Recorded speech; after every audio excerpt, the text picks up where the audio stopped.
The nonprofit sector is drastically underpaid compared to the corporate sector.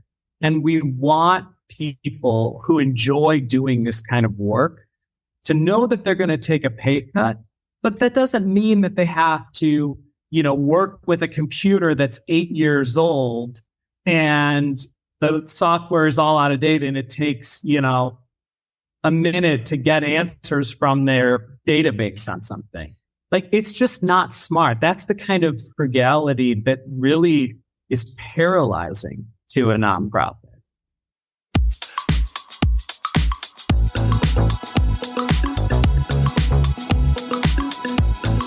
Hey, it's the Profit Answer Man, Rocky Lalvani. If you're new to the podcast, check out my interview with Mike Michalowicz. It's episode number 2. If you want to hear about each chapter in the Profit First book, go back and listen to episodes 3 through 13. Episode 1 is the why and how. On the Profit Answer Man, we learn money mastery without all the complicated accounting mumbo-jumbo using a simple system. Your accountant is busy documenting your transactions and creating a rearview mirror of what happened. My guess is you don't even look at the reports they sent you. If you're like most business owners, you struggle with this. And it's not your fault. We aren't taught money in school, and accountants aren't taught how to be profitable. The Profit First system created by Mike Michalowicz works, and he certified me to help you implement the system in your business. Remember, the new equation is sales minus profit equals expenses. Let's face it, without cash flow, you can't pay your employees, buy needed materials, or pay your mortgage and support your family. I help you to do that and more, so you can focus on the parts of the business you love and receive the rewards for your labor and investment into your business. The stronger you are as a business owner, the more jobs you create, the better we are as a country. Small business owners are the backbone of America, and for that, you deserve to be well rewarded. Just remember, more revenue does not equal more profit. That's why we focus on the bottom line. Hey, we'd love to hear from you. So every month on the second Thursday, we're going to do a live Q&A on Zoom. You can sign up for it in the link. It's through Eventbrite. It's in the show notes. And we'll take all your questions, answer them, or just chat about your business. Happy to help you to have a growing and more profitable business. A lot of clients of ours make giving a big part of their corporate and personal mission. Using Profit First and creating a profit account makes it easy for them to give and creates the ability to literally stroke a check. And I've seen some 6-figure checks go out. Some of them use a portion of the profit account and give away a set percentage every quarter. On the other side is serving with nonprofits. My wife and I sit on many boards, and I've done a bit of fundraising over the years. We bring the business and profit mindset to charities to help them spend wisely and also to get their message out to more potential donors. Today, we're going to chat about some of those issues and how to handle them. Michael Miro is the founder and principal operator of Shorepath Consulting, a boutique consulting firm that works with nonprofits, associations, and businesses across a wide range of industries. Michael specializes in strategic planning, board development, retreat facilitation, and creative problem solving. He's passionate about helping his clients find innovative solutions to their pressing challenges. Let's meet Michael. Welcome to the Profit Answer Man, Michael Miro. It's great to have you join us today. Pleasure to be here with you. Can you share a little bit about yourself and your business? Sure, absolutely.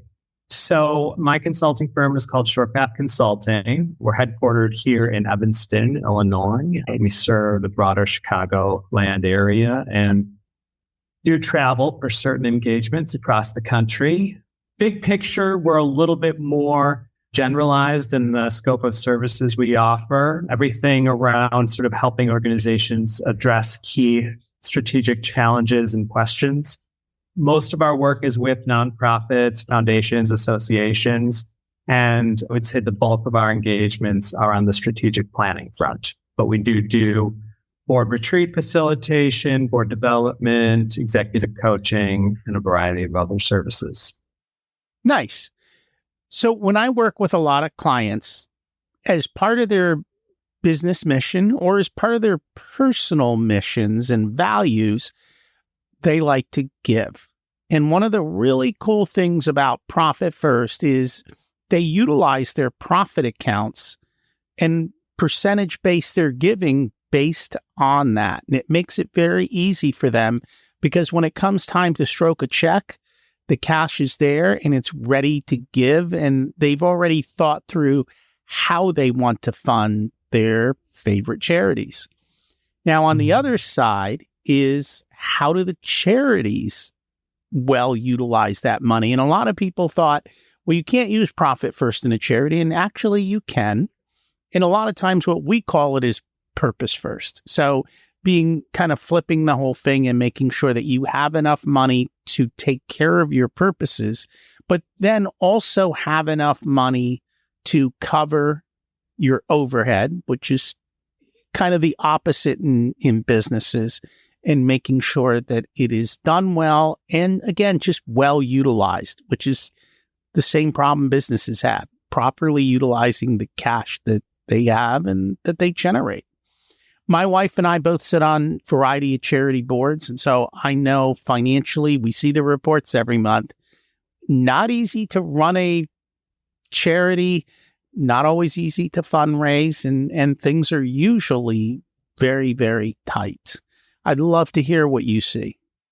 I mean, absolutely. Things are very tight. Obviously, the last few years were really challenging for the nonprofit sector. Thankfully, there was a lot of, relief efforts that the nonprofit sector was able to take advantage of, just like the for-profit sector was.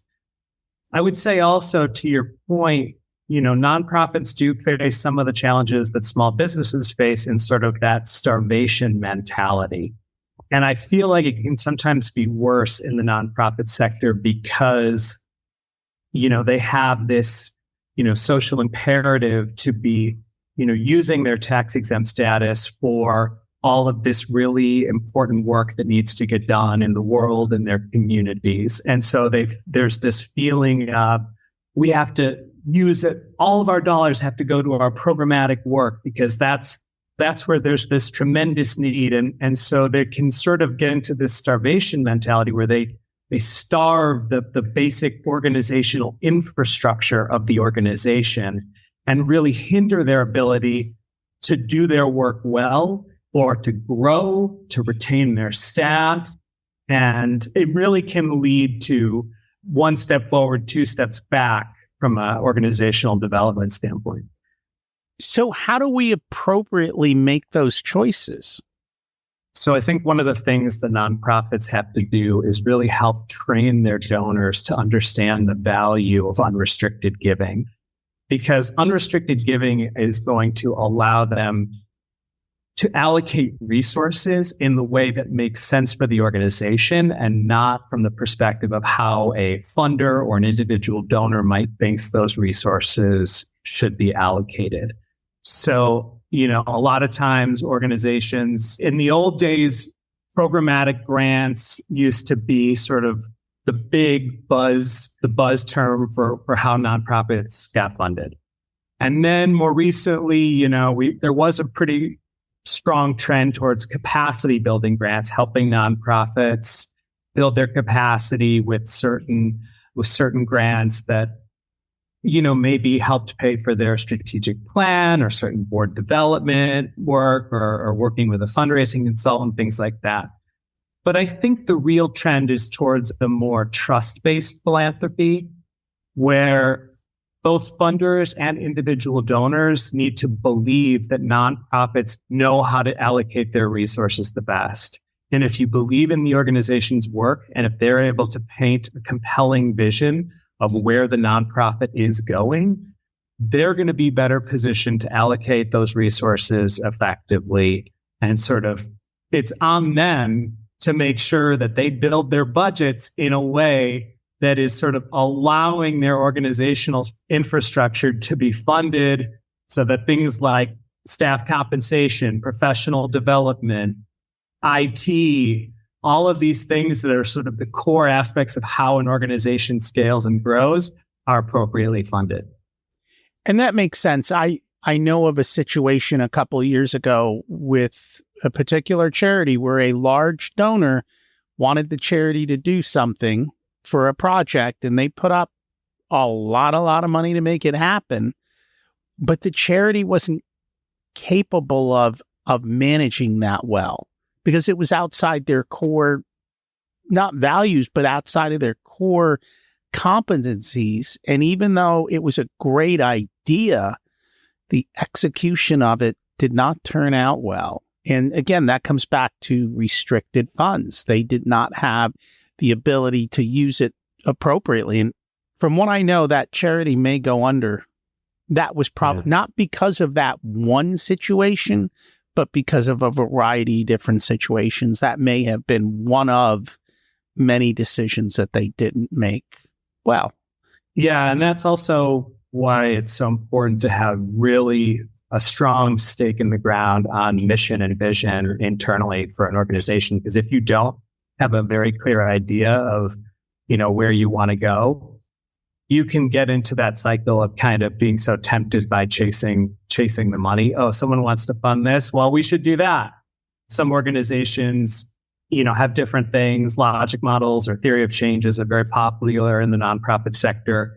And those really will help you serve as a guidepost, a lighthouse, a compass, whatever metaphor you want to use to make sure that just because somebody wants to write a check with a lot of zeros, if it's not in your wheelhouse, if it doesn't make sense, if it's not contributing to the sort of outcomes you want to see along the way to your long-term vision, then either your job to convince the donor that there's a better use of those resources or to not take the money. That's not easy to do. It's not. Same thing in a private, in a company, right? Somebody wants to buy something from you, even though it's a little out of your wheelhouse. So many business owners say, yeah, we'll figure it out later. And it's not much different at all on that side. And the other thing is actually the cost of fundraising. In order to get good people into your fundraising team, it is not inexpensive. That's another area that drives it. And you have to make sure that it's appropriate. I think part of the problem is this back and forth between the donor and the recipients of how do you really determine what is appropriate spending outside of what actually goes to the programs. Yeah, I think a couple things I want to say on that front, and this kind of gets back to your original question about purpose first. Again, the whole idea of nonprofit is actually somewhat of a terrible word for the sector because it really is. I'm always amazed by how confused people who don't interact with the nonprofit world are by that term. Because they'll say something like, "Oh, you're a nonprofit, so you don't make any money at the end of the year." There's literally this assumption that a nonprofit spends every dollar they take in. And obviously, if that was the case, no nonprofit would be able to survive because there's just absolute cash flow realities. And all that the term nonprofit means is that the profits, the net at the end of the year is not distributed to shareholders. It stays within the organization. And any, prudent donor, funder, stakeholder for the organization hopes that there is a net positive at the end of the year because the goal with all these nonprofits is to let them build some financial reserves to weather adversity because adversity will inevitably come. And having, again, there's different schools of thoughts about what a sort of safe rainy day fund is, but whether it's 3 months, 6 months, 9 months of operating reserves, you do need to have that just to be able to do your work well. No different than a business owner. So the one thing, and I will say this, there are two nonprofit categories that grate on me, and I'll name them. One is healthcare, because they are highly profitable, and anyone knows that from what they have to pay for healthcare. I don't see them, I call them highly profitable businesses hiding under a nonprofit label. And the second one that fits in that same exact category is colleges. You look at their income and you look at their, let's call it profit, which they don't have to pay tax on. It's astronomical for both of those programs. And I know on the college side, some of those colleges build massive, massive endowments over time. And so for me, when I think of nonprofits, I'm thinking more of the ones that actually provide services, help those people in need, or might be more like the volunteer ambulance or firefighter, much more of the give back types of organizations that don't necessarily sell their wares, but actually provide them out to the community. I think there's a distinction there. There is a distinction there. And obviously, I'm very familiar. I'm in Evanston, which is a college town. So Northwestern's role in the community and the size of their endowment gets talked about frequently at every time there's a local election here. So it's definitely something that's on my mind. But yeah, the kinds of nonprofits that I work with are, more in the social services or advocacy or youth development front, mental health, sometimes like, doing, free or sliding scale mental health services, things like that don't have any sort of other big funding mechanism. Some of them may, have certain programs that they offer for kids that are fee-based, but offer, unconditional scholarships or no family turned away. But I would say, to your point also about, that you made before about fundraising and investing in fundraising and what that's like. I think there's the term fundraising can sometimes start to feel like a little bit transactional as opposed to relational. I think the nonprofits that do it really well, like if you think about it, there's just so many nonprofits in this country. There's so many really important work that is being done. The reality is what fundraising really is about is making sure that the organization's doing the most important work at this time, at this moment in our history, have the resources to do that work well. And the process of fundraising is really just about getting people to care about the work that is being done and getting them to recognize the importance of that work. It's the nonprofits that do it well, think of their donors, not as this like, well, what kind of event do we have to throw that's going to get them to write $1,000 check? They get them to sort of feel like real partners in the giving process where they think, I know this person cares about moving the needle in this way, and we're going to help show them how we're moving the needle in this way. And so there's a real kind of partnership there. And they're excited about not just our work, but as an organization. They like seeing that we have momentum and that we're growing and that we're, taking care of our staff and we're expanding our locations and then our offices are even better and we have better technology to collaborate better as a team. And they will, because they know that's going to increase our impact in the community, the impact of our work. So. And that is very true. I think one of the things that comes up, and it's funny because as a small business owner, I see a lot of small businesses afraid to raise their prices and charge what they're worth. I see a lot of nonprofits go to a large donor and ask for too little. And they leave money on the table where there's a donor who's willing to write a 6-figure check and you only ask for 10 grand and you left a lot of money on the table. And that's a constant between both worlds. That happens all the time. The process of sort of helping donors arrive at their best gift. It's actually it's a delicate balance, and it sometimes can be a tough needle to thread. But the nonprofits that do it well really, really thrive. I would say the biggest challenge that nonprofits face in terms of helping donors get their best gift is they make the mistake about sort of not talking about, their accomplishments, like their past work, and maybe some stuff that they're doing now.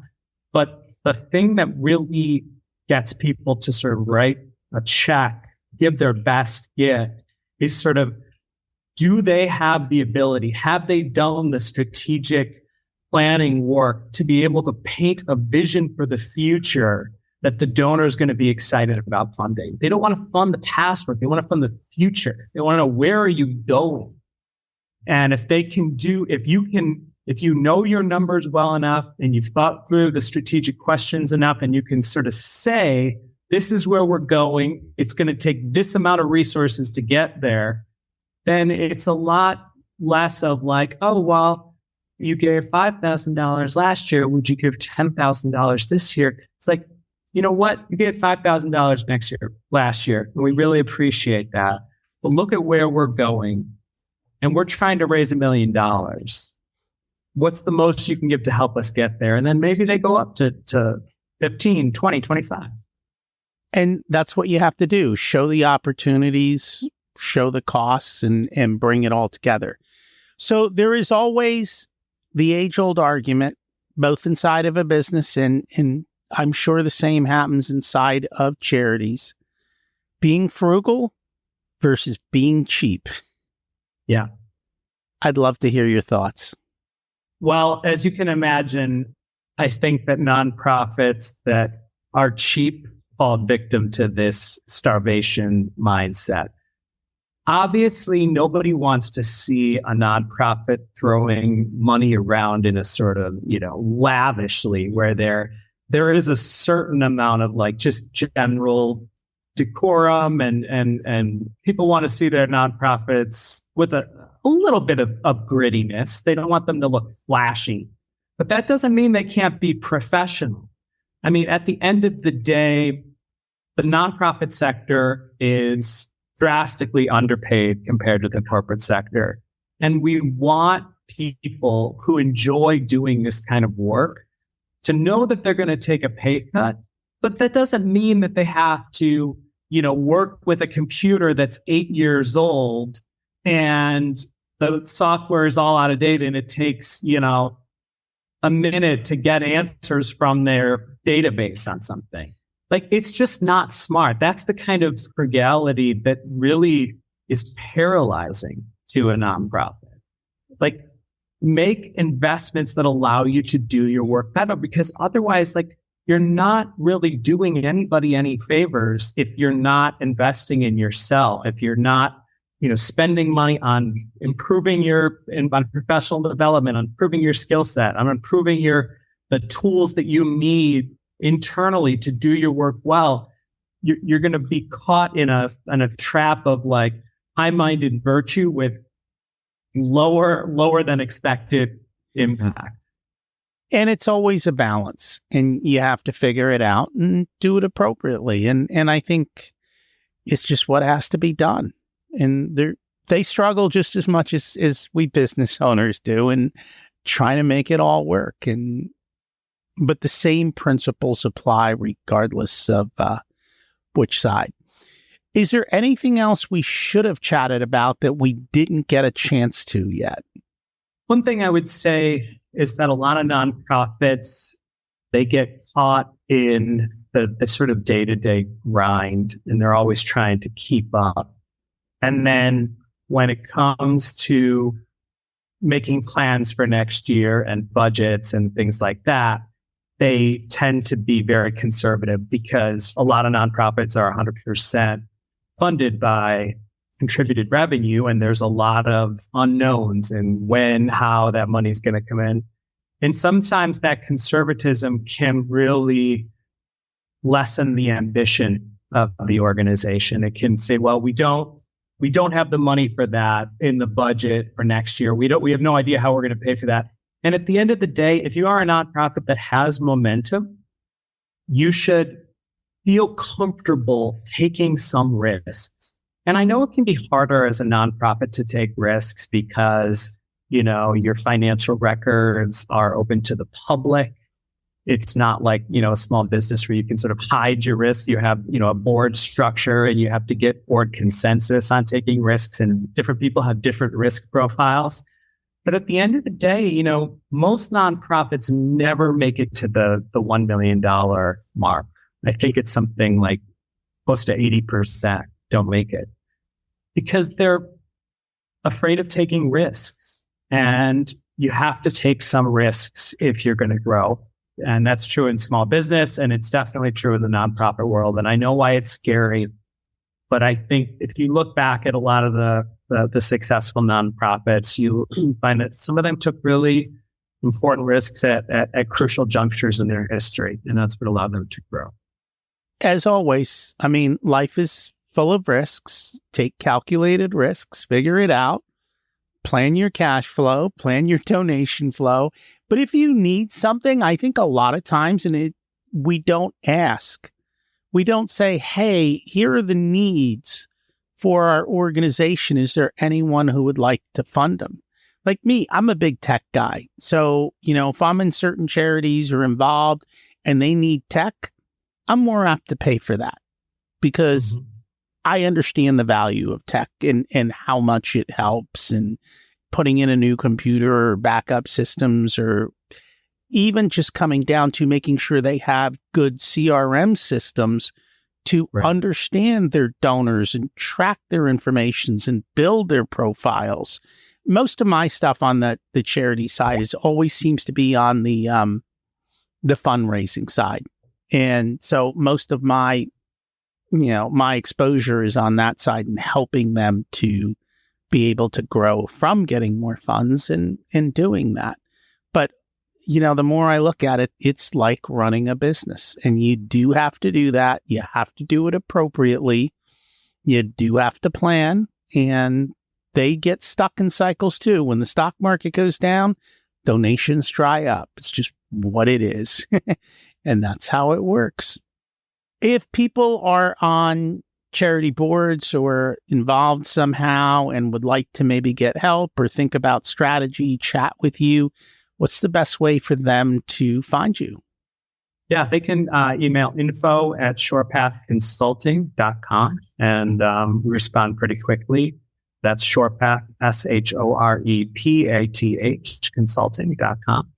And yeah, happy to do any sort of just pre-initial consultation. I like talking with executive directors, board members, just about what stage their organization is at, where they're at in their nonprofit evolution. So always happy to talk and see if there's a fit, or if I can't help you, I now have a pretty large network of professionals in this sector who can help with your particular problems. So.